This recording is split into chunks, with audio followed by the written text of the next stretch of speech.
This podcast was prepared by the Digression Method. The opinions expressed in this show are those of the hosts and do not reflect the view of the scientists, the Department of Education, or the United States Science Board.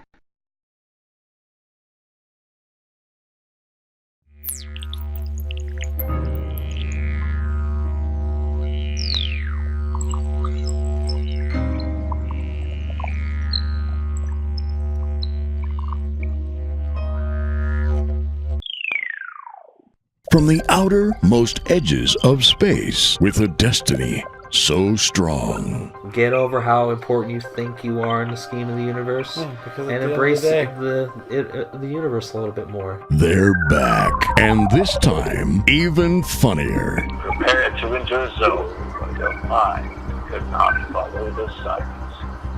Right before your eyes, the secrets of the universe will be revealed. Back in the 80s or 90s, I was involved in an experiment that basically we were propelled forward in time, and I traveled to 600 years in the future. How far would you go? This is ingrained into my DNA. This is what I have to do because I don't know how to be a human without doing these things.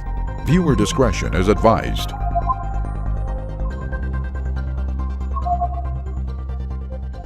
folks, welcome back. We are the Digression Method. I'm Caleb Golden. I'm Keith Kozlowski. My name is AJ. And today we're going to hit you with a segment of our show that we like to call Sci-Fi to Fact. Get ready to fill your head cavity full of juicy and delicious knowledge. Science fiction knowledge. So the whole theme or the whole point of the segment is you look into science fiction. We're gonna find some stuff that happened long ago in science fiction that ended up mainly technology and even political events, stuff like that, but we're going to find out what became reality. These were dreamers, just putting an idea out there, being like, I believe this is going to happen. Straight up, dude. And then, lo and behold, it happened, so. Well, I don't know if you really got to look at, the World's Fair exhibits, too, because a lot of those were, look at the street of the future. And as you look at see technology. The wonder of electricity. The city of the future. A light bulb. It's called a light bulb.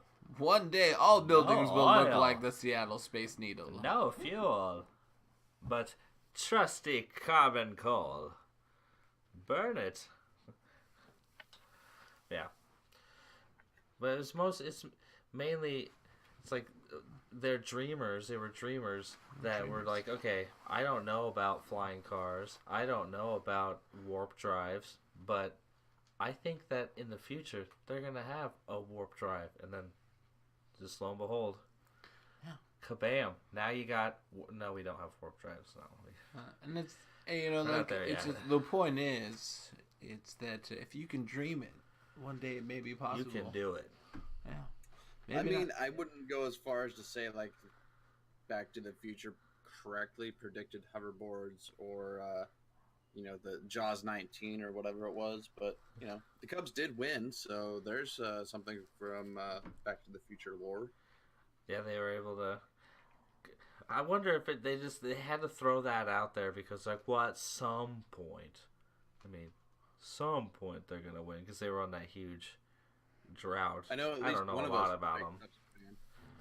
Yeah, I really like the Cubs. And AJ knows about them. Yeah, and it's hard to say, right? Because I was talking. It's one time is the coincidence, 2 times is the pattern. So how many coincidences will you allow to movies and books and things like that? So, who knows? Maybe these people that were writing these books were literally like, hey, I know it's going to happen. I saw it. I came back and wrote the book. Oh, they're time travelers. I was shooting for, the 2000s when I could get a little bit more, but I ended up in, 1900s. That was an accident, but, I'm going to look cool in history and throw myself out there you're going to get iPods. Apple. Remember that name? Like, huh? Investing in a fruit company. Investing in apples. Who would do that? This man's a lunatic. Well, in our economy, never. Well, who wants to? I think I'll take the first stab at the our first article or prediction, you could say, which mine was about radar, predicted in like the 1900s. It was first. It's not radar as we know it, which I didn't know. Like, I knew radar was an acronym for other stuff, but I didn't know it was radio detection and ranging, which was really lazy of them, because radio gets the R and the A of the radar. So you're like, come on. You couldn't come up with R-A-D-A-R. It's like R-A-D-A-R. But it wasn't called radar at the time. And, well, it wasn't even really a thing at the time. But it was first predicted in a... It was like a novella. And it's like a 12-part miniseries in a magazine called... I gotta look it up. Modern Electrics. And it was written by a guy named Hugo Gersbeck.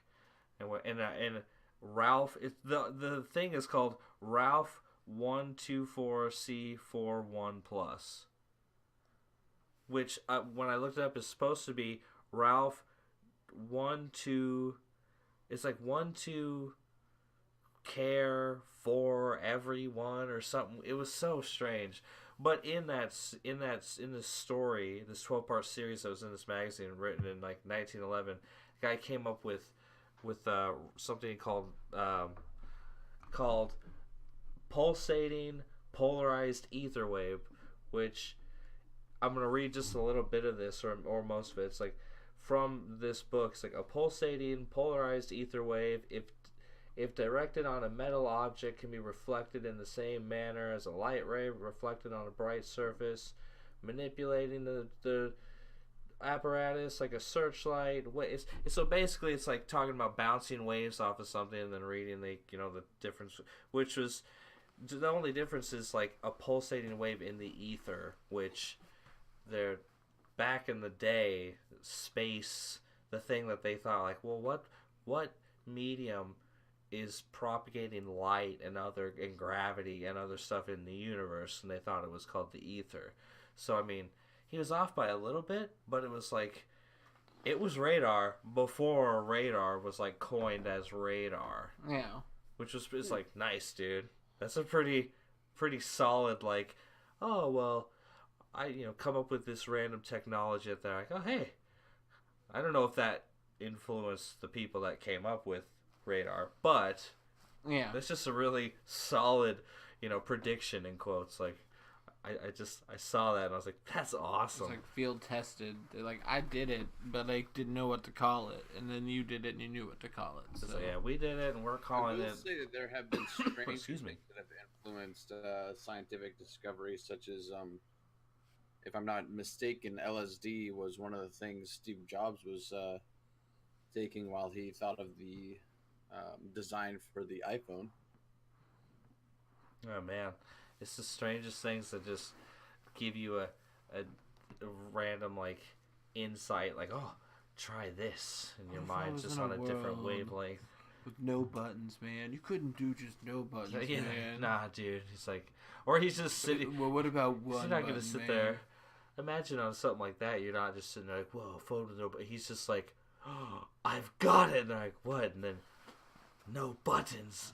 Like, huh? And he just runs off into his scratching into his on a lab. pad, like. For just a few moments, buttons. I was caught in a mirror, like glaring at myself, putting the phone's face on my face. And then I came up with FaceTime. Although Star Trek kind of nodded at the hint of tablets. I mean, it's not my article, but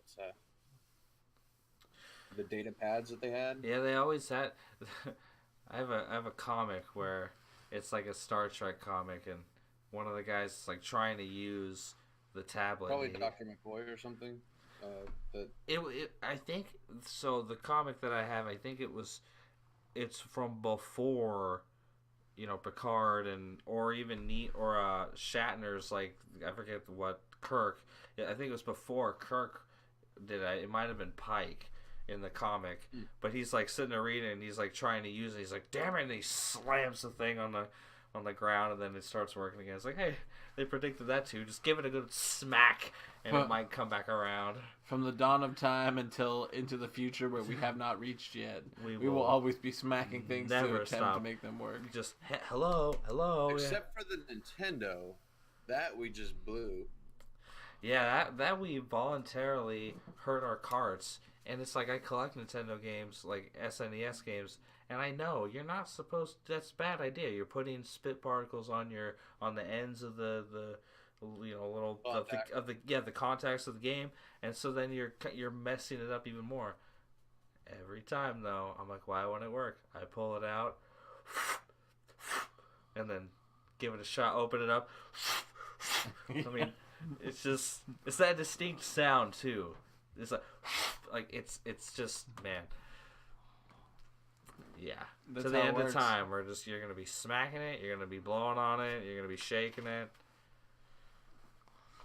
You'll turn it off. Yeah, it's turn it off and on. Like, hey, let me reset it, give it a smack. Yeah, then you're dismantling it, or you're throwing it against the wall. Ah, stupid piece of. Depends on how tech savvy you are.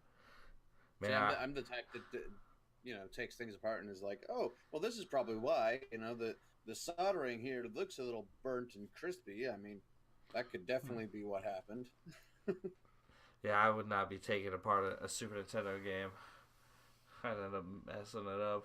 I have a different approach to it. It stopped working, so I set it aside and I forget about it for like 3 or 4 weeks, and then I go back to use it. Bam, works again. I've had that happen with random things, or like I'll play guitar. And it's like I'll have that happen with guitar riffs and stuff, where it just you're like, I haven't played that in quite a while. Like, hey, I play it better. Hey, it works. Cool. Yeah. I just let it cool down for a little bit. Exactly. Take it so far off the plate you forgot it was even there to begin with, and then hey, there you go. It reheats just the same, even better. Yeah, like controllers that go bad on me. That's how it works. Like, you just set it aside. You put a different one in rotation. Let all the springs kind of decompress. If you got a left trigger that's sticky, like kind of pull it up a little, pull up the trigger. Yeah. Just give it a chance to rest. That's all it needs. Just a little rest. It'll be good to go. Have you turned it off and on again? See, I had a buddy that would take the Xbox controllers apart and add buttons in order to make like the fast kill button or whatever. The paddles that people use. The modded controllers. To basically have like more things they can do at once. That's where you'd want, like, if you're playing like a Call of Duty or something, you gotta have that button, the 180 button or something. You like add a button where it's like you click that and it automatically spins you 180 like perfectly, like instantaneously. Just somebody's behind you. Click. Just hold the trigger and hit the button so you turn around and you're just firing. There you go. You're just like spinning in circles, firing with a light machine just gun. Holding the trigger. Click. Imagine somebody on the battlefield actually doing that. Yeah. Just that's crazy. Yeah. Well, all right, so coming in at seconds here, back in 1925, the Houdina radio control demonstrated a radio-controlled, looks like a 1926 Chandler, which type of vehicle. I believe the Chandler Manufacturing Company is out of business now, but they dubbed it the American Wonder. And what it did was essentially it was equipped with a transmitting antenna on the car, and then on the operated side would follow the car and send it radio impulses, which was then caught by the transmitting antenna. Would slow down or turn or whatever. So that's the first glimpse that we get autonomous kind of vehicles. But then you fast forward about 10 years, and David H. Keller wrote The Living Machine, in which that pretty much shows the modern day version of what we think of as like an autonomous vehicle. And then, what was it, maybe 9 years later, or 90 years later, something like that, you have Tesla Corporation come out with their autopilot feature, and I think along mid 2015 was when that came out, and then self-driving cars. Addition to that was the ability for that to kind of park, so you could hail it and then it would park itself, allowing you to get in. That's what I remember the most about anything, because it's like this has been one of those things that's been going on ever since, like, you know, the car was invented. It's like, oh, they're gonna fly and drive themselves, and I remember there's like, oh, we'll parallel park for you. It's like, damn. I remember when that parallel parking thing came out. That's hot. That's a hot thing. In 1920s they came up with this, we're testing it. We're testing it. Yeah. Mythbusters version where you have a remote. I was gonna say, yeah, I've seen that on the Mythbusters before. Yeah, they got the radio. Yeah, I haven't. Man, I've seen things on like Mythbusters or things talking about autonomous cars, where you see like it's always the artist rendition of like a city where the streets are like that, and it's like the cars are all going like Mach speed, and the intersection just looks like there's gonna be a huge accident, but everything's just sliding. Perfect flow. Because all the computers will be talking to each other. They'll know each other's rates of speed and other things, be able to predict, oh, you're gonna be here, and it's, so I'll slow down or whatever. I mean, I imagine you'd be able to do it. You'd probably still keep them all a little on a decent speed, so they're not just because something can happen. There's still there may be a machine. One car goes bad, 5,000 cars go bad. Yeah, you kill everybody. Well, even then, it's like one would go, "Hey, I'm going out of control." If something happened, yeah, it's like a ton of them just. Yeah. See, and nowadays they're even selling like the sensors to lower the cost of self-driving cars. So you could install one of those sensors, if I'm not mistaken, into a car that you already own, and make it self-driving, like make it automated. I wonder. It's like you'd have to. Yeah. Nope. I'm not gonna do it. You have to like plug it into your hope you have a computer that could take it, or like man. I wonder what that. I wouldn't do it. Yeah, I'm saying. Right now, I'm in the majority. When I become the minority on self-driving cars, I will get one. Yeah, when they're actually like really out there. That's what I'm saying. Yeah, it's like they're out there, but they're not like out there. You're not like, oh, I saw somebody. They were talking on their phone or in the passenger seat, and nobody was driving, and it crossed the Ross Island Bridge in Portland. Like. No. Yeah, see, there was a guy in the wiki article. It talks about roughly a guy who was ticketed by a police officer because the car that he was driving struck a pedestrian, or the car that was driving itself struck a pedestrian, and so the passenger of the self-driving car was blamed for failing to yield to that pedestrian at the crosswalk. Okay.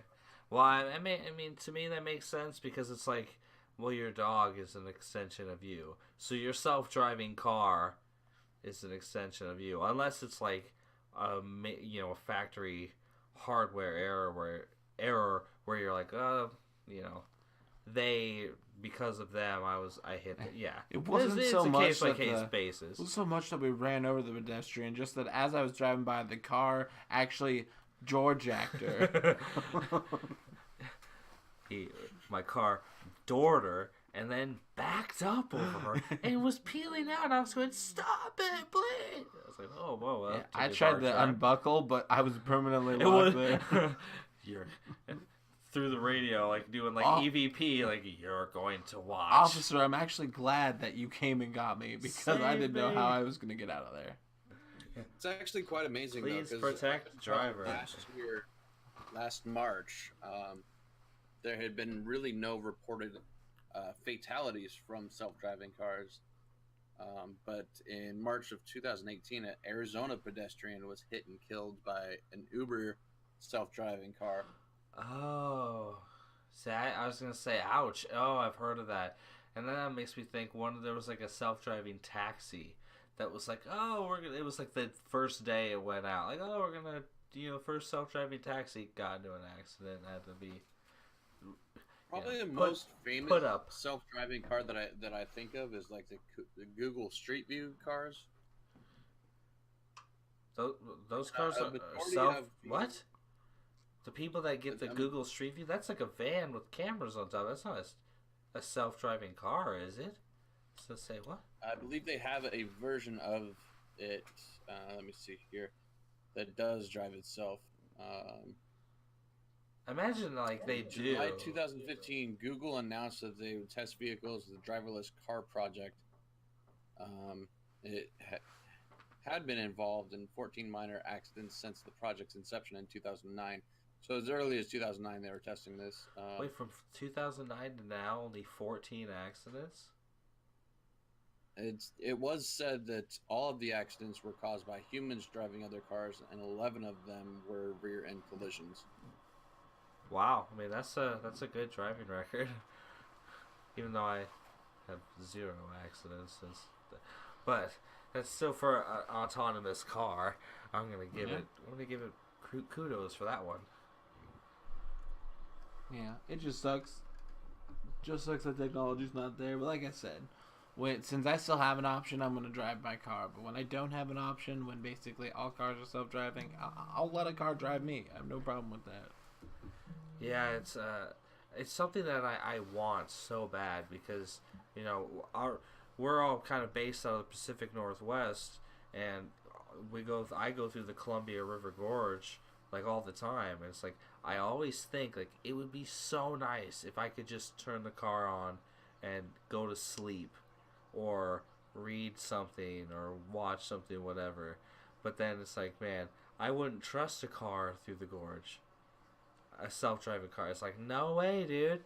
Slice a little bit of like water. I mean, the car may be able to react better than I would if I hydroplaned or something, but I just couldn't with all those windy turns. That's a lot. That's a lot of faith I had to put into an artificial intelligence. I mean, I already put a lot of faith into Siri just to tell me the right directions and not steer me into like a bad neighborhood. Siri, where do I go? I think I'm still waiting for the day that like kit comes out for autonomous cars, and it like as soon as you crawl into the vehicle and like try to drive yourself and you're a little bit inebriated, it would be like, I'm sorry, I cannot allow you to drive. It just blocks you out from driving and does the autopilot thing. That would be pretty cool. It just, it's like, hey, sorry, man. I'm not down for that. You are drunk. I can see it in your eyes. You are, They already have something kind of like that with the breathalyzer thing that you have to plug into your car, even though in order to turn the ignition. But it would be cool if it was KITT. I would love to have an AI, just my AI is my car. Or, whoa, man. If you had a car that had like an AI in it, I imagine eventually you'll just have your own Transformer AI. Yeah. Well, your own AI that you'd be like, well, yeah, I've got my AI that's in my phone. Your own KITT that's like in your phone, in your you can transfer between any electronics. Yeah, exactly. Just jumping around. That intrigues me. I like that idea. Your own personal AI. It's even bigger than having a person on the internet. You have your own like internet entity. No, this is like the entity that follows you around. It is literally your shadow. We can't have that because oh man, why would you ever have to like learn? It's like a ghost, basically. Exactly. You would have your ghost. That's like, it's your ghost. What equation do you need to solve? Your ghost is gonna bam instantaneously. What about man? It's such a luxury that's like we have to be like flying through space. I just want to call it out because like we're predicting it right now. It's gonna happen. That's us. Well, no, that we're ripping that. We can't rip that off. Yeah, that's alright. It's like no. Who wrote it? KITT. We're ours. Yeah, we can't rip off KITT or Destiny. Well, no, KITT's not the same thing as like your own personal like shadow, basically. But you're talking about Destiny. That's already Bungie's like that's ours, son. Well, yeah, but the ghost concept is just about like I get it, but it's like, dude, It's not the we same can't thing. we can't trademark that. It's not the same thing. We can't be like, that's our prediction. Like, no, we ripped that off straight. Who says multiple people can't predict the same thing? Parallel thought is a thing. Just saying. Because I thought of words and I'm like, no, I thought of that. Clearly like 1920s all the way up to like 1923 that was similar to what you're talking about, then it would be in the public domain and you could use it all you want. But Destiny's still very much in the public domain. Well, if you could just outlive, if you could outlive that copyright thing so it can go public, which with our technology and our health being better, you might be able to do it. You can saw yours. I just become Cyborg AJ, then I will outlive it. Orson Welles stories that are in the public I have domain. an electric heart. You might look out. Yeah. Orson Welles was one of those sci-fi guys. Yeah, was that the War of the Worlds, I believe? Mr. Orson Welles. Well, what you got, AJ? You gonna finish us up with whatever you talked about? Sure. I talked about solar sails. Solar sails. What's a solar sail?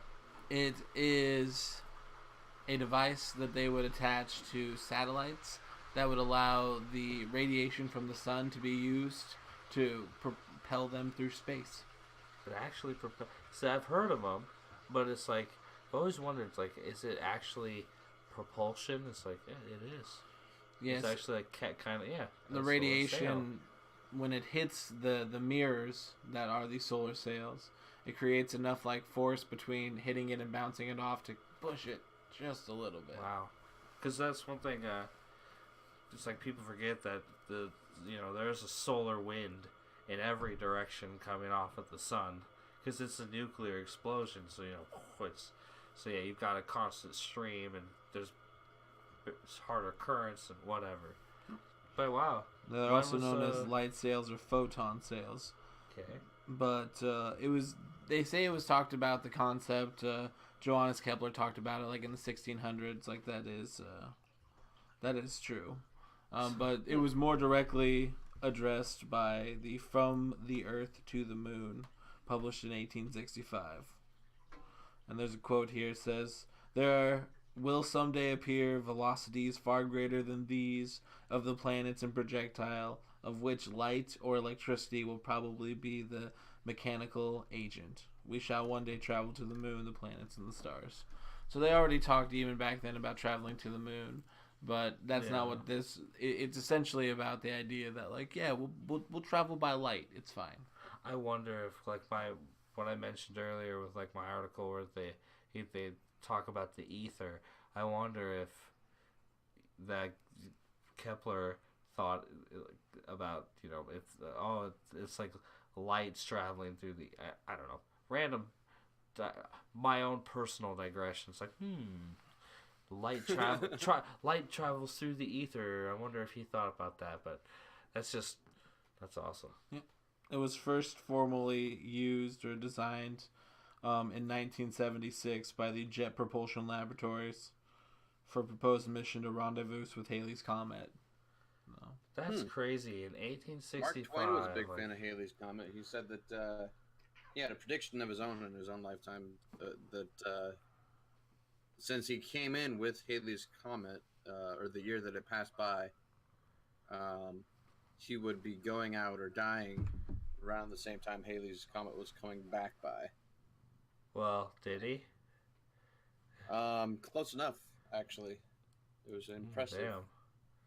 Isn't Halley's Comet like every 70 years, 75 years or something? I'm not even sure. Halley's Comet. Let's look it up. Yeah, so he was born November 30th, 1835, and then died of a heart attack April 21st, 1910, the day after Halley's Comet emerged from the far side of the sun. Oh, man. Yeah, it's like orbital period of 75 years, so if you can at least kick it for that long, you get a chance to spot it, depending on whatever. But yeah, that's crazy. What a prediction. I think it's amazing how you can, and I can. One thing that I have to like remind myself is like, well, they didn't come up with radar or solar cells just spontaneously. It's not like, oh, I have no knowledge of spacecraft in any sense that I just come up with this concept, just out of nothing. So they have, like it has to be influenced in some way. So like with mine, it's like they thought about the ether, radar and sonar or whatever was like popping up around that time. So it's like you get it from. It's just amazing how you can take what you have and then reach forward and actually be like I'm just fascinated by it. It's like you just pull something from the early 1900s or 1865. Like that's crazy. How would you know? I mean, in the 1800s and stuff, they knew about space. They knew a lot about space and comets and I mean, it's not like they were dumb, but to like know like, oh yeah, light there's like propulsion and light's a wave or a particle. It's just like thumbs up to people from the past. With my article, you could argue that like Leonardo da Vinci was one of the first to predict it, but that was with a pre-programmed clockwork cart in 1478. So I don't know if that's what I say. His would have horses, but I mean, it's still a vehicle. Yeah. Man, but even then, he had to think of an autonomous vehicle. He still knew of horses, of carts. So for him to be like, well, I wonder if you could just like tell the horse where to go and not be a part of it, and like maybe he was so close. He was so close to the train. Da Vinci almost had the train. It's like carts that are self-moving. It's like, dude, remove the horses with a track, and you're golden.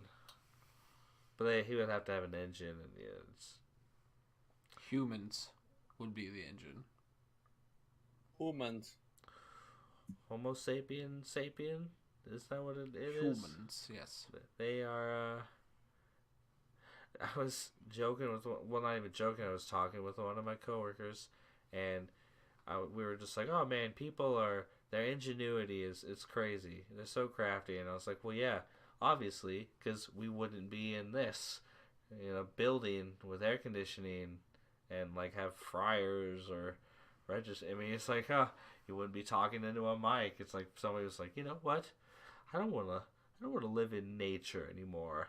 I want to be above and alive." Meeting, and I think it might have been George Carlin that talks about how the idea of a pickle warmer or a butter warmer, whatever you want to call it, in the fridge is an interesting concept, because first we decided that we were too cold or too warm in our environment, so we built an artificial cave to keep ourselves warm and cool depending on the season, and then inside of that cave we built a cold enclosure that keeps our meat and stuff from spoiling. It's all pure ingenuity right there. Box like I love that. Butter and stuff from getting hard. I just love it. Yeah, your artificial cave that's climate controlled. Yeah, you know what? I can put it up like anywhere. It's wind resistant, holds in the heat, blocks. And man. Well, what separates man from beast? That's easy. 4 walls and a roof. Also, what separates man from beast is not eating our fellow human. Well, I mean, not all animals are cannibals. Animals are brutal. Yeah, humans are brutal. You look at the common ground squirrel that we find around here. Of course, they're cannibals. In the animal kingdom, at least. Well, sure, squirrels are, but like we don't want to talk about squirrels. Not on this show. Can't talk about squirrels. We gotta be careful. Gotta be careful. I can't even say any more about it because it's so serious. The great squirrel uprising of 2020. See, that's a prediction. Don't be predicting that now. Like, that'll come true. I'm sure of that. Well, I think that'll do it for this week. And we made a couple predictions. We talked about a couple predictions. It's good. Healthy week. Now I'm gonna look up if that guy in the 1800s knew about the ether, or thought about. Now I'm curious. But thanks for tuning in. And until next week, folks, stay away from that Soylent Green.